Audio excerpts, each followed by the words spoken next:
किसान भाइयों नमस्कार। स्वागत है आप सभी का कृषि समाचारों के आज के अंक में। सबसे पहले नजर आज की खास खबरों पर। टेक्सटाइल पार्कों को बढ़ावा देगी सरकार, गेहूं के ज्यादा उत्पादन का अनुमान, कम मांग से और गिरे कपास के दाम, और वाराणसी शहर से बाहर जाएंगी वस्त्रोद्योग से जुड़ी इकाइयां। अब समाचार विस्तार से।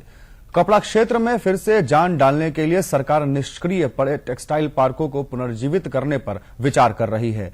इसके लिए सरकार ने संबंधित राज्य सरकारों के साथ विचार करने के लिए रूपरेखा बनानी शुरू कर दी है। सरकार फिलहाल निष्क्रिय पड़े टेक्सटाइल पार्कों को पुनर्जीवित करने की योजना बना रही है। सरकार घरेलू और अंतर्राष्ट्रीय दोनों बाजारों में निहित संभावना की उपयोगिता के लिए कपड़ा क्षेत्र को हर संभव मदद देने के प्रति वचनबद्ध है।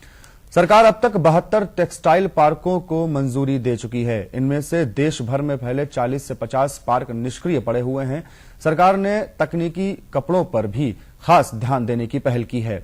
मौसम अनुकूल नहीं होने के बावजूद वर्ष 2015-16 में गेहूं का उत्पादन 70 लाख टन से अधिक बढ़ेगा, जिससे खाद्यान्न उत्पादन में पिछले साल की तुलना में 10 लाख टन की बढ़ोतरी होगी।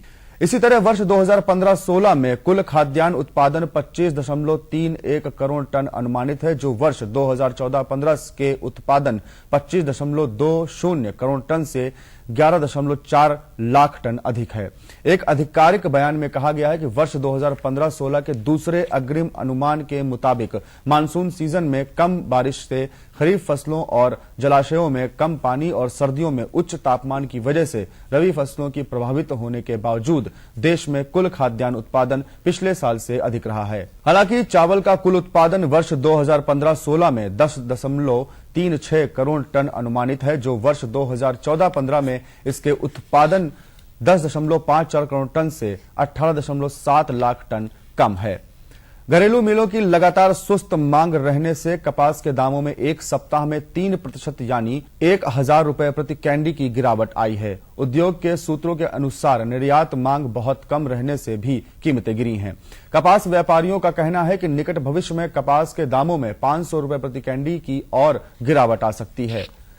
कपास के दाम फिलहाल 33,200 से 33,500 रुपए प्रति कैंडी चल रहे हैं, जबकि एक सप्ताह पहले इसकी कीमत 34,500 रुपए थी। पिछले एक सप्ताह के दौरान कच्ची कपास के दामों में भी करीब 6% की गिरावट आई है। दाम 880 रुपए से 920 रुपए प्रति 20 किलोग्राम पर आ गए हैं। खेतों से कच्ची कपास को आमतौर पर 20 किलोग्राम के आधार पर तौला जाता है। परिष्कृत कपास का रूप देने के लिए इसे जिनिंग मिलों द्वारा प्रसंस्कृत किया जाता है।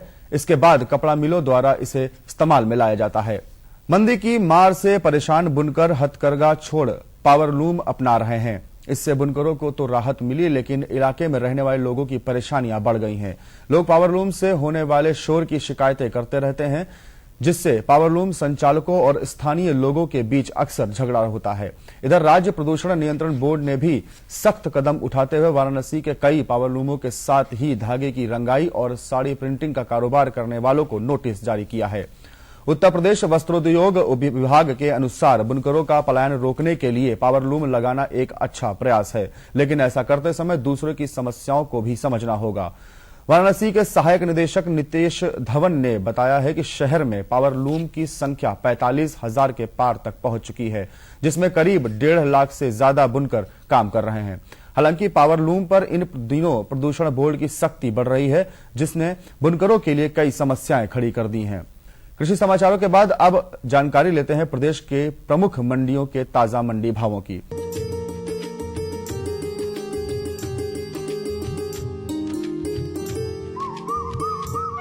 मंडी भाव में आज सबसे पहले बात करते हैं गेहूं के औसत भाव की। लखनऊ की मंडी में गेहूं 1,650 रुपए प्रति क्विंटल, कानपुर की मंडी में 1,620 रुपए प्रति क्विंटल, कासगंज की मंडी में 1,590 रुपए और वाराणसी की मंडी में गेहूं का औसत भाव 1,670 रुपए प्रति क्विंटल के भाव से रहा। बात अगर चावल के औसत भावों की करें तो लखनऊ की मंडी में चावल 2,170 रुपए प्रति क्विंटल, कानपुर में 2,090 रुपए प्रति क्विंटल, कासगंज में 2,140 और वाराणसी में चावल का औसत भाव 2,200 रुपए प्रति क्विंटल के भाव से रहा। गुड़ की औसत कीमतों की बात करें तो लखनऊ की मंडी में गुड़ 2,670 रुपए प्रति क्विंटल, कानपुर में 2,740 रुपए, कासगंज में 2,880 और वाराणसी की मंडी में गुड़ का औसत भाव 2,780 रुपए प्रति क्विंटल के भाव से रहा। सब्जियों में टमाटर पर नजर डालें तो लखनऊ की मंडी में टमाटर 1100 रुपए प्रति क्विंटल, कानपुर में 1180 रुपए, कासगंज में 1160 और वाराणसी में टमाटर 1040 रुपए प्रति क्विंटल के औसत भाव से बिका। इसी तरह सब्जियों में प्याज के औसत भाव की बात करें तो लखनऊ की मंडी में प्याज 1300 रुपए प्रति क्विंटल, कानपुर में 1240 रुपए, कासगंज में 1250 और वाराणसी में 1420 रुपए प्रति क्विंटल के भाव से रहा। बैंगन की औसत कीमतों की बात करें तो लखनऊ की मंडी में बैंगन 760 रुपए, कानपुर में 790, कासगंज में 840 और वाराणसी की मंडी में बैंगन का औसत भाव 770 रुपए प्रति क्विंटल के भाव से रहा। और अब एक नजर आलू के औसत भाव पर। लखनऊ की मंडी में आलू का भाव 425 रुपए प्रति क्विंटल, कानपुर में 460 रुपए, कासगंज में 490 और वाराणसी में की मंडी में आलू का औसत भाव 450 रुपए प्रति क्विंटल के भाव से रहा। फलों में केले की औसत कीमतों की बात करें तो लखनऊ की मंडी में केला 1450 रुपए प्रति क्विंटल, कानपुर में 1900 रुपए प्रति क्विंटल, कासगंज में 1800 रुपए और वाराणसी में केले की औसत कीमत 2000 रुपए प्रति क्विंटल के भाव से रही। तो ये थे आज के कृषि समाचार और मंडी भाव। कल के अंक में हम फिर हाजिर होंगे, तब तक के लिए नमस्कार। तो और बताओ। बस। अरे ये क्या भैया जी, बस इतनी सी रासायनिक खाद? किसानी छोड़ रहे हो क्या? किसानी नहीं, नादानी छोड़ रहे हैं। मिट्टी की जांच कराई है। अब तो लालाजी जितनी जरूरत है उतने ही उर्वरक खेत में डालेंगे। हाँ, किसान भाई आज ही अपने जिले की नजदीकी भूमि परीक्षण प्रयोगशाला में मिट्टी की जांच जरूर करवाएं और मिट्टी में पोषक तत्व, नमी व पौधे के विकास को देखते हुए केवल जरूरत के अनुसार ही पोषक तत्व डालें। और हाँ, मिट्टी में गंधक, जस्ता, बोरोन जैसे सूक्ष्म पोषक तत्वों का पता लगाना भी न भूलें।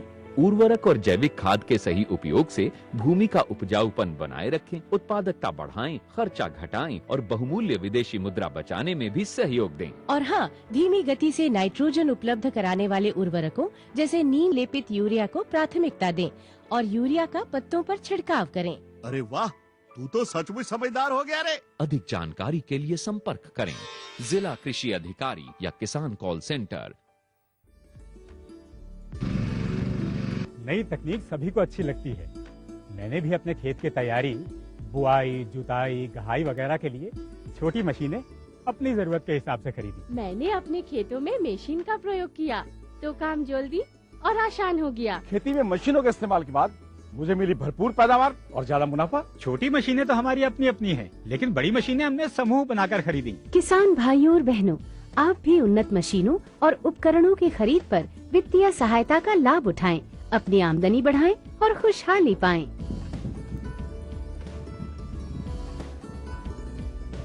हो गया।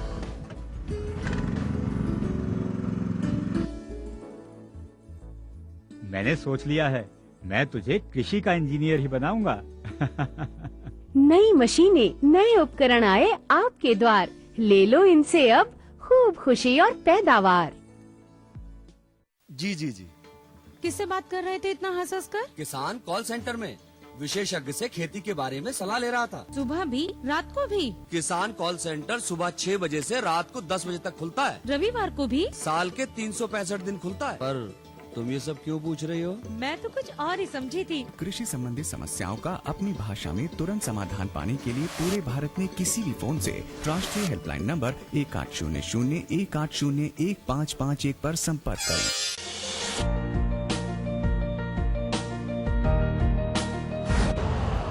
यूरिया का स्वदेशी उत्पादन 70 लाख टन बढ़ाने के लिए 6 उर्वरक संयंत्रों का उद्धार किया जा रहा है। FCIL के गोरखपुर, सिंदरी, तलचर और रामागुंडम संयंत्र, HFCL की बरौनी इकाई और BVFCL की नामरू फोर्थ। सोने पर सुहागा ये है कि देश में अब बनेगा सिर्फ नीम लेपित यूरिया, क्योंकि इससे होगा किसानों का फायदा ही फायदा। अनाज का उत्पादन 10% तक बढ़ेगा। बढ़ेगी 10 से 15% नाइट्रोजन क्षमता।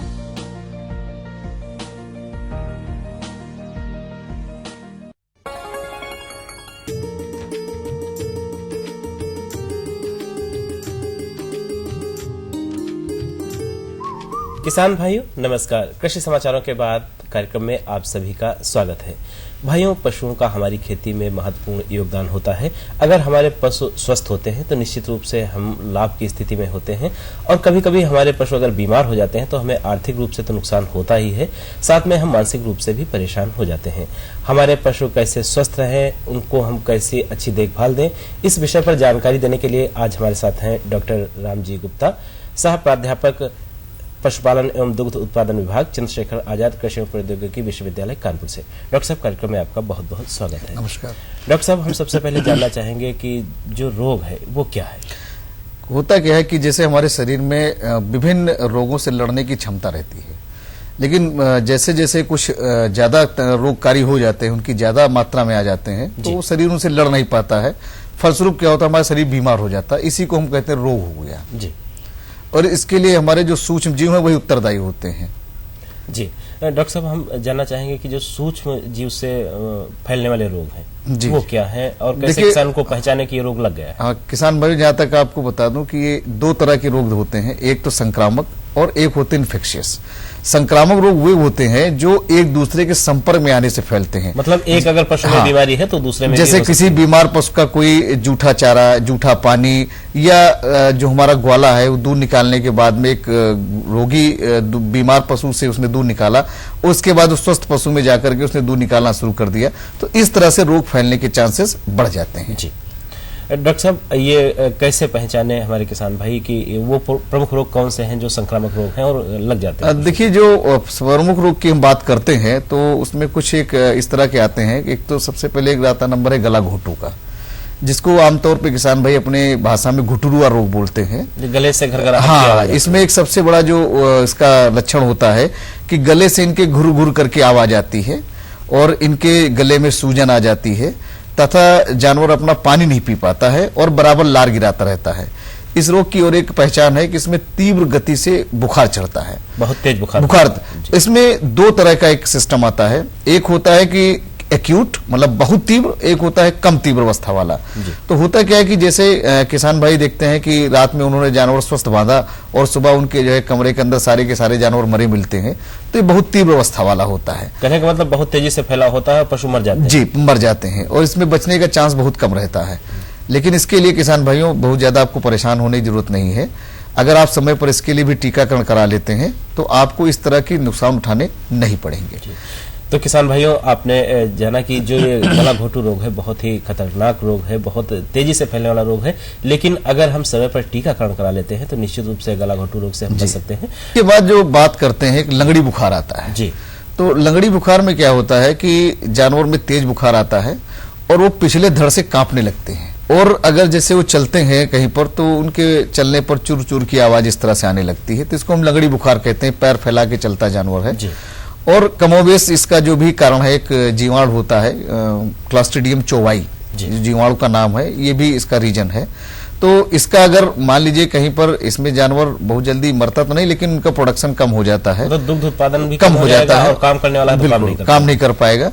तो अगर कभी ये लगता है कि आपको इस तरह के रोगों से हमारा जानवर ग्रसित हो रहा है, या इसके अलावा एक और जो कॉमन रोग देखा जाता है वो एक संक्रामक गर्भपात आता है।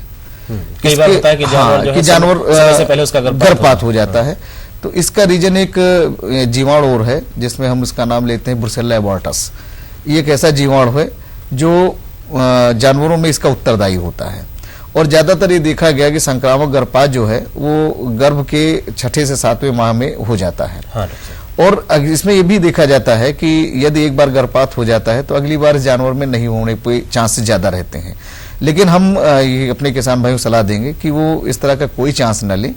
इसके लिए एक तो तरीका ये है कि ब्रुसेल्ला स्ट्रेन 19 नाम की एक वैक्सीन आती है। अच्छा। और ये अपने जो बछिया हो वो बाल्यकाल में ही 1 साल से पूर्व ही उसका अगर टीकाकरण करा देते हैं तो उसके जीवन पर्यंत ये दिक्कत नहीं आती है। तो डॉक्टर साहब, बहुत बढ़िया बात है कि अगर हम शुरुआत में ही ध्यान दे दें कि जो हमारे बछिया या पड़िया जो हुई है तो शुरुआत में उसमें ऐसा टीका लगा दें तो भविष्य में उसकी बीमारी नहीं होती। अब इसमें एक और चीज आती है कि ये जो बीमारी है संक्रामक गर्भपात, तो इसमें जो हमारे किसान भाई हैं या जो पशुपालक हैं जो उसके संपर्क में आते हैं उनके लिए भी बड़ी दिक्कतें हो जाती हैं। अच्छा, वो खतरा कौन सा? वो खतरा इस तरह का होता है कि जैसे जानवर गर्भपात हो गया, गर्भपात होने के बाद वो अधबना बच्चा होता है, कुछ उनका जेर होता है, ब्लड होता है, ये सब चीजें जब वो डिस्पोज करते हैं तो क्या करते हैं कुछ किसान भाई उसको खुले में छोड़ देते हैं, गांव के बाहर या खुले हाथों से छू लेते हैं। अब होता क्या है कि वो जो उन्होंने खुले स्थान पे डाल रखा है उसको कुत्ते खूब नोचेंगे, नोचने के बाद पूरा गलियों में गांव में घुमाते हैं, चिड़िया भी उसको तो हाँ, अब होता क्या कि उससे ये जो रोग है वो फैलाव ले लेता है, तो जो हमारे स्वस्थ पशु हैं वो भी इसके शिकार हो जाते हैं।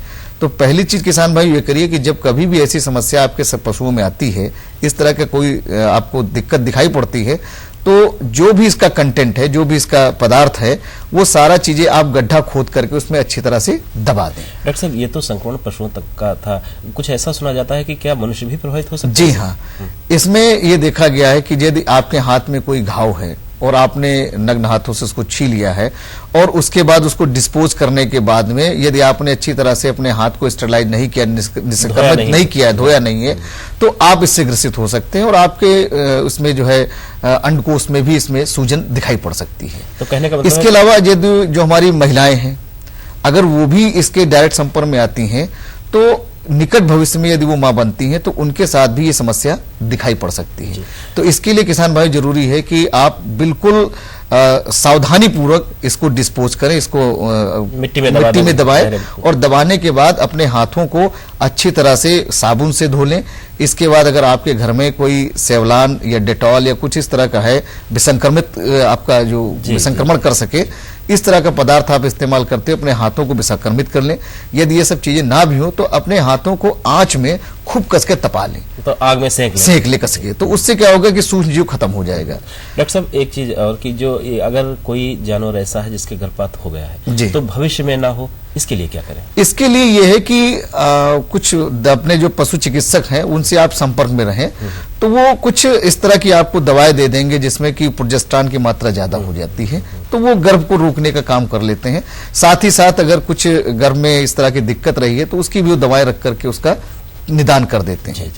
तो इसमें ये निश्चित है कि यदि एक बार गर्भपात हो गया, कभी कभी ये भी देखा जाता है कि संक्रामक गर्भपात यदि आपने प्राकृतिक ढंग से गर्भाधान कराया है, तो यदि किसी संक्रमित गाय के संपर्क में वो सांड आता है तो उस सांड के द्वारा भी रोग का फैलाव होना शुरू हो जाता है। तो ऐसे में भी आपको किसान भाइयों बिल्कुल सावधान रहना और ये देखना है कि कहीं ऐसा तो नहीं इसकी वजह से हो रहा है। तो इसके लिए तरीका यही है कि जैसे हम कृत्रिम गर्भाधान अपनाते हैं तो वो ज्यादा बढ़िया, वो ज्यादा अच्छा रहेगा। तो किसान भाइयों जो ये गर्भपात की अवस्था है इसका डॉक्टर साहब ने कारण बताया और खास करके सावधानी भी बताई कि अगर ऐसा होता है तो हम क्या करें, और अगर हम कृत्रिम गर्भाधान का सहारा लेते हैं तो इसकी संभावना कम हो जाती है।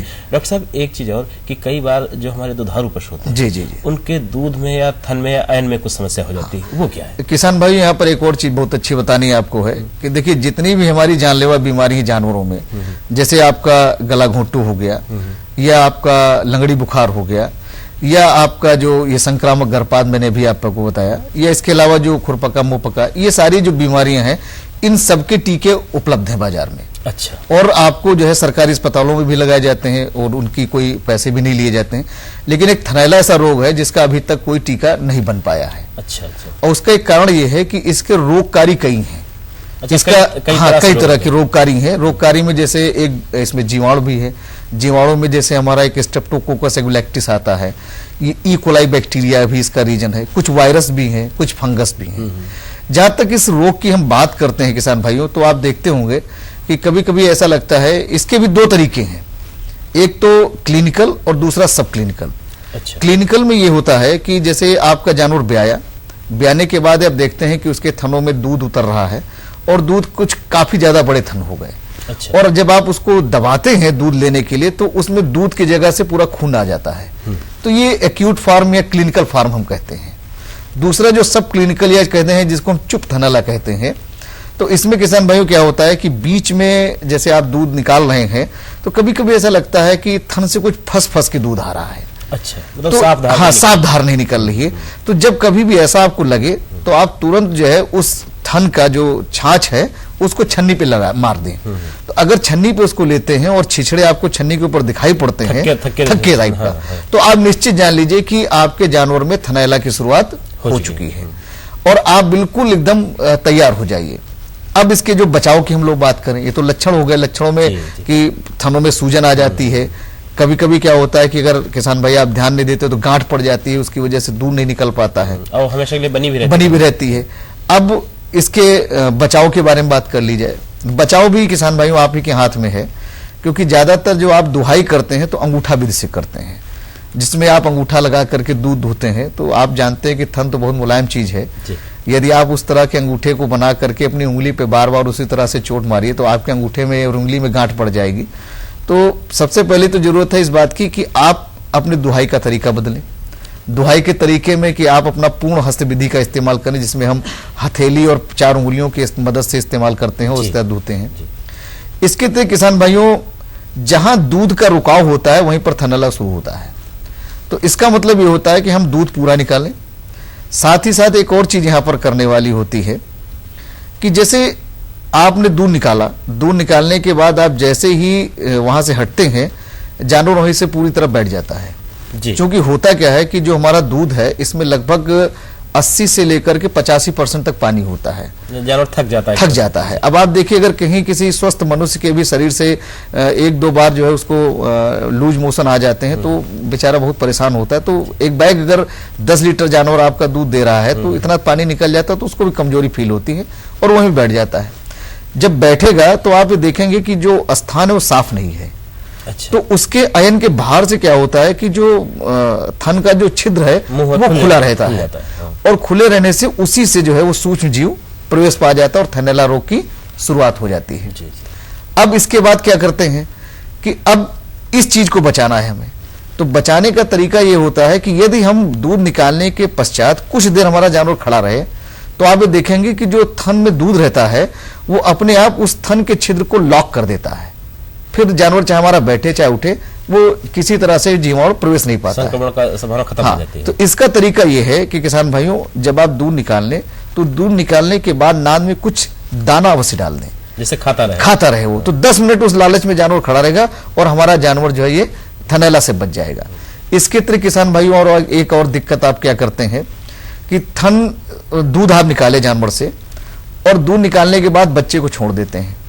चूंकि आप ये कहते हैं कि हमने साहब एक थन छोड़ रखा है जानवर, उसमें दूध हमारा बच्चा पिएगा, लेकिन कितना पिएगा, क्या उसके शरीर भार के अनुसार या उसकी आवश्यकता के अनुरूप आपने दूध छोड़ा या नहीं छोड़ा है, मतलब ये पता नहीं है ये। अब उसमें क्या होता है कि आपने दूध निकाला और बछड़ा छोड़ करके घर चले गए, दूध रखने चले गए, या हो सकता है कोई मिलने लगा और आपको ध्यान नहीं रहा। और उस अवधि में क्या होता है कि जब थन से दूध खत्म हो गया तो वो बछड़ा जो है उसके अंदर पूरा चुबलाना शुरू कर देता है थनों को और उसी से थन में चोट आ जाती है। फिर कहीं कहीं हल्का सा थन कट जाता है। जब कट जाता है तो उसकी वजह से जानवर को दर्द होता है और जब आप दूध निकालने बैठते तो पूरा दूध वो निकालने नहीं देता है और फिर थनैले की शुरुआत हो जाती है। किसान भाइयों यहाँ पर आपको एक चीज इतनी सलाह देनी है कि जब कभी भी इस तरह के आपको लक्षण दिखाई पड़े तो आप अपने नजदीकी पशु चिकित्सालय या पशु चिकित्सा अधिकारी से अवश्य संपर्क कर लीजिए, क्योंकि वो उसकी स्लाइड बना करके और पर्टिकुलर किस रोगकारी की वजह से वो रोग हो रहा है उसके बारे में जानकारी करके जो उसकी प्रॉपर दवा है वो उसको देंगे, उसका सही इलाज हो जाएगा। डॉक्टर साहब, आज आप हमारे कार्यक्रम में हमारे किसान भाइयों को इतनी अच्छी जानकारी दी, इसके लिए आपको बहुत बहुत धन्यवाद। बहुत बहुत धन्यवाद।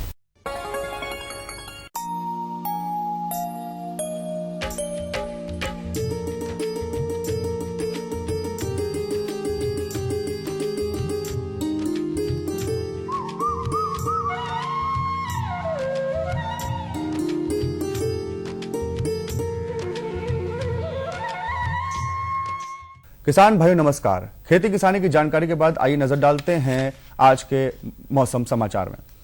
सप्ताह के दौरान सुबह के समय हल्की धुंध दिखाई दी। दिन का अधिकतम तापमान 21 से 25.5 डिग्री सेल्सियस तथा न्यूनतम तापमान 3.4 से 9.4 डिग्री सेल्सियस रहा।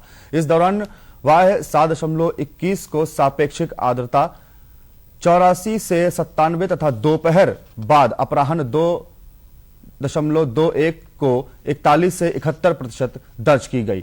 सप्ताह के दौरान दिन में औसत 6.2 घंटे प्रतिदिन धूप खिली रही। हवा की औसत गति 3.4 किलोमीटर प्रति घंटा और वाष्पीकरण की औसत दर 2.6 मिलीमीटर प्रतिदिन रही। सप्ताह के दौरान पूर्वाह्न को हवा अधिकतर शांत रही और अपराह्न को भिन्न भिन्न दिशाओं से रही। मौसम विभाग के पूर्वानुमान के अनुसार आने वाले 1-2 दिनों में तापमान में हल्की वृद्धि हो सकती है। अधिकतम तापमान 23 से 25 डिग्री सेल्सियस और न्यूनतम तापमान 11 से 15 डिग्री सेल्सियस के बीच रहने की संभावना है। अनुमान के अनुसार प्रदेश के सभी अंचलों में 6 से 9 किलोमीटर प्रति घंटे की औसत से हवाएं चलती रहेंगी और हवा की दिशा उत्तर पश्चिम की होगी। किसान भाइयों, ये थे मौसम समाचार। कुछ और नई जानकारियों के साथ सोमवार को फिर उपस्थित होंगे। तब तक के लिए नमस्कार।